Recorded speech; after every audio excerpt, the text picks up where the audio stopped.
Hello, good afternoon students. Welcome back to my channel, and today we are going to discuss about social science class 6, and the chapter which we are going to discuss is about chapter 8, Ashoka the empire who gave up the world.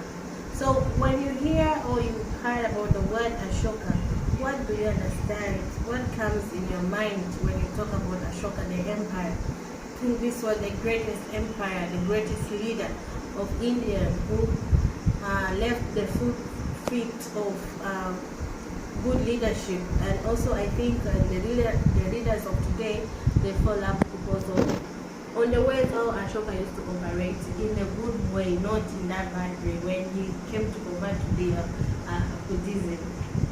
So now students, let's start. When we come to talk about the empire of Ashoka, so Empire Ashoka, the greatest holder and important place in India history.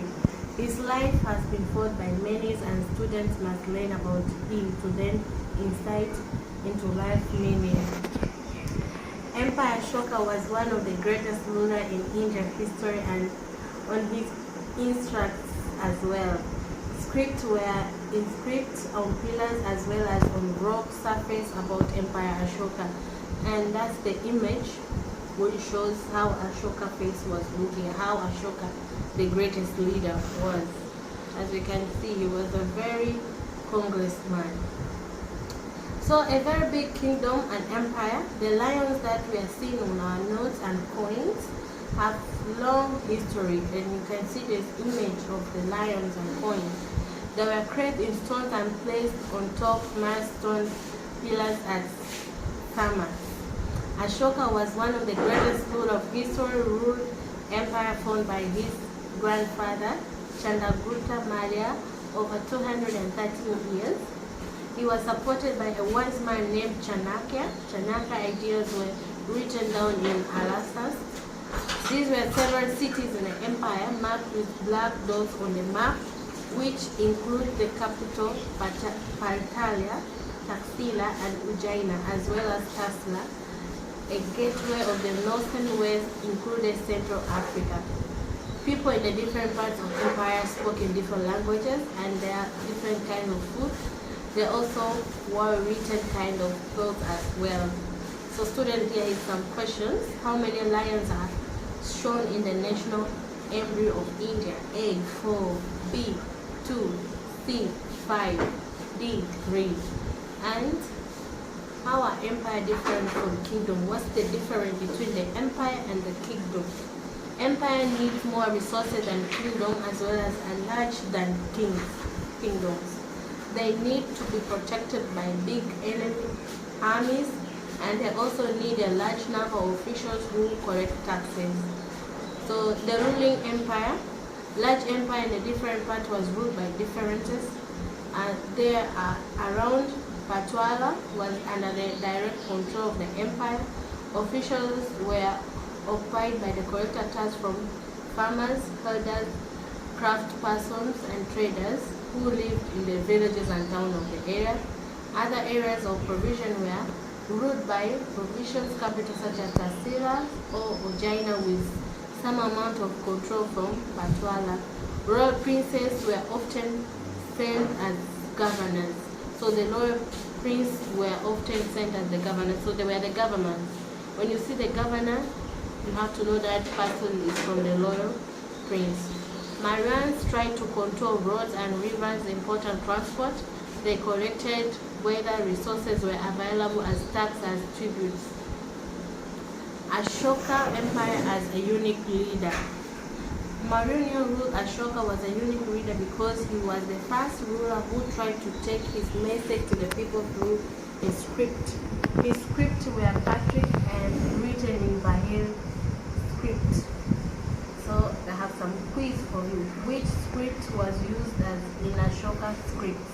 A. Brahmi, B. Devadi, C. Gurmukh, D. Sanskrit. Question number 2. Empire needed to be protected by big armies than a kingdom. A. True. B. False. Empire Ashoka war in Kalinga. Kalinga was the ancestor name of coastal Orissa. Ashoka was fought a war to conquer Kalinga. He was horror when he saw the violence and bloodshed, and so he decided not to fight anymore war. He was the only king in the history of the world who gave up conquest after winning war. So this is a very famous and interesting story. Ashoka had a fight, and in this fight there was so much violence, so much blood was shed, children, women. So when Ashoka saw this, although he won the war, but when he saw all this thing of bloodshed, women losing their lives, children suffering, he decided to quit the war. Although he won, but he decided to quit the war, and that's in the moment when he said he has to change the religion and to be a Buddhism. As we know how this Buddhism religion is, it means peace of mind, peace of heart, love, the lifestyle, how is the lifestyle, what do you eat? It considered of many things which are under peace and hope. So a number of problems troubled him. People in the following different religions which lead to conflict. Ashoka's duty was to solve those problems. He therefore appointed officers known as Dhamma Mata, who went from place to place teaching people about Dhamma. He messaged where in script and laws and theory. He instructed his officers to read his message to those who could not read it themselves. He also sent messengers to spread ideas about Dhamma to other lands such as Egypt, Greece, and Sri Lanka. He built roads, dug wells, and building rest houses, and then arranged for medical treatment for both human and animals. So we can see how Ashoka became a human being after this war. So now students, let's remind ourselves what we have been learning today. Today we learned about Ashoka the Empire who gave up war. And here are some questions to check the understanding. Question number 1. The founder of the Marine Empire was A. Ashoka, B. Chandragupta, C. Bismillah, D. Chanakya. Question number 2. The capital of Marine Empire was A. Palputra, B. Rajgila, C. Ujjain, D. Taxila. Number 3. Empire Ashoka was A. Hindu, B. Jaina, C. Buddhism, D. None of the above. And here is some homework. Question number 1. Make a list of the occupation of the people who live within the Marine Empire. Question number 2. Write a short paragraph explaining why the lions are shown on our current note. List and list one other objective on which you can see them. Thank you so much and have a good day. Take care.